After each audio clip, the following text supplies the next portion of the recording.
I'm Steve Willis from Turning Point Counseling.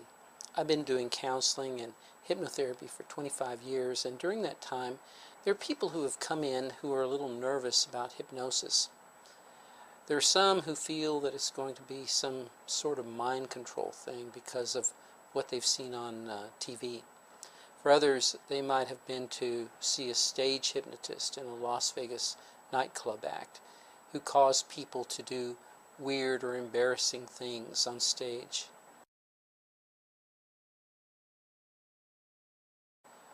And I have to reassure people that hypnotherapy is not the same as stage hypnosis and is therefore not for entertainment purposes.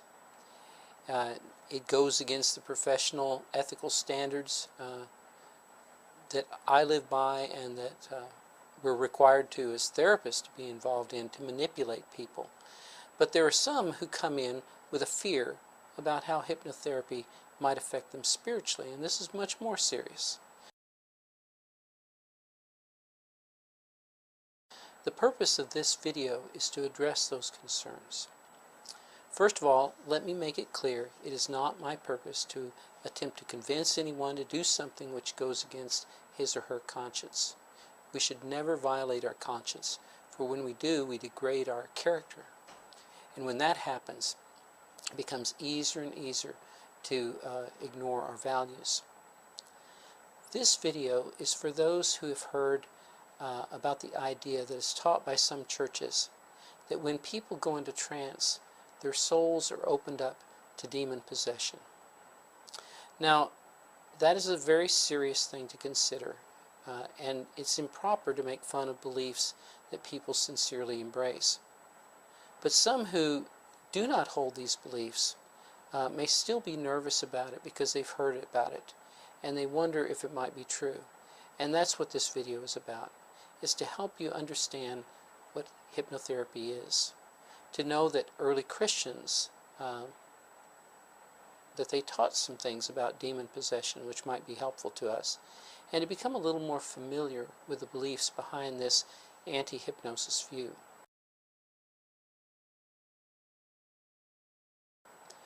Last of all, I will discuss the occasional downside of this belief when it comes to the area of mental health problems, and that'll be in the next video.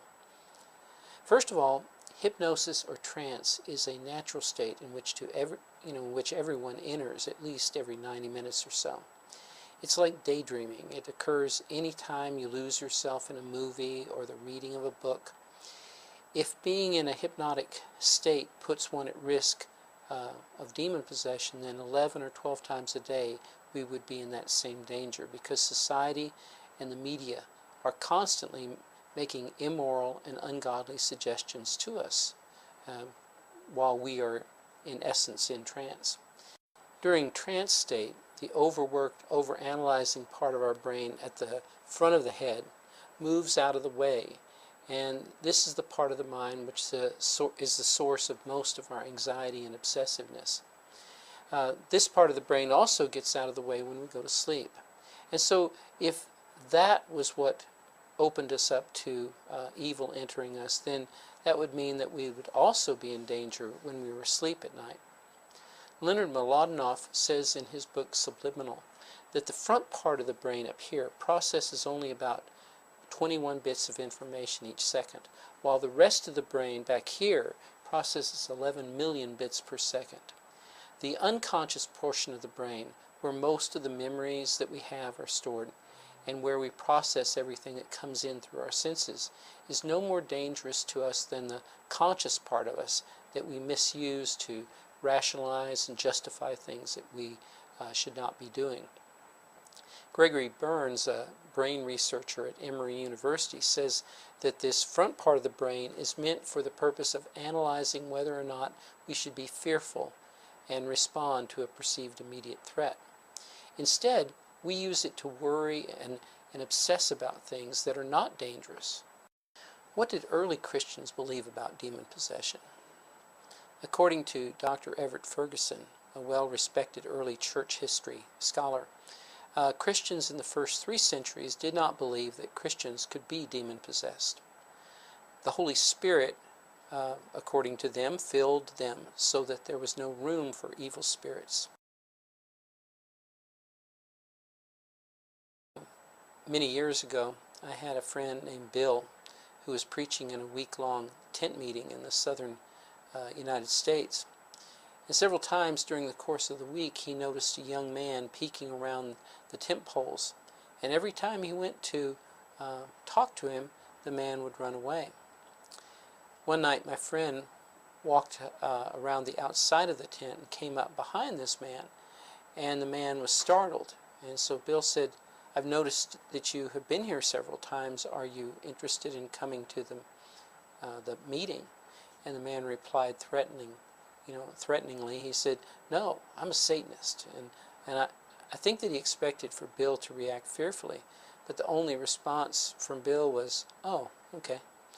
So the man said, "Aren't you afraid of me?" And the man said, and Bill said back to him, he said, "Why should I be afraid of you? My Lord beats your Lord." Hypnotherapy is like any other kind of therapy in that people need to go to someone with whom they have confidence. If you believe in faithfulness in marriage, you certainly don't want to go to someone who tells you, "Oh, go ahead and have an affair, it'll do you good." I had a client who went to another marriage and family therapist in town and said to the woman, "I'm having problems with my husband."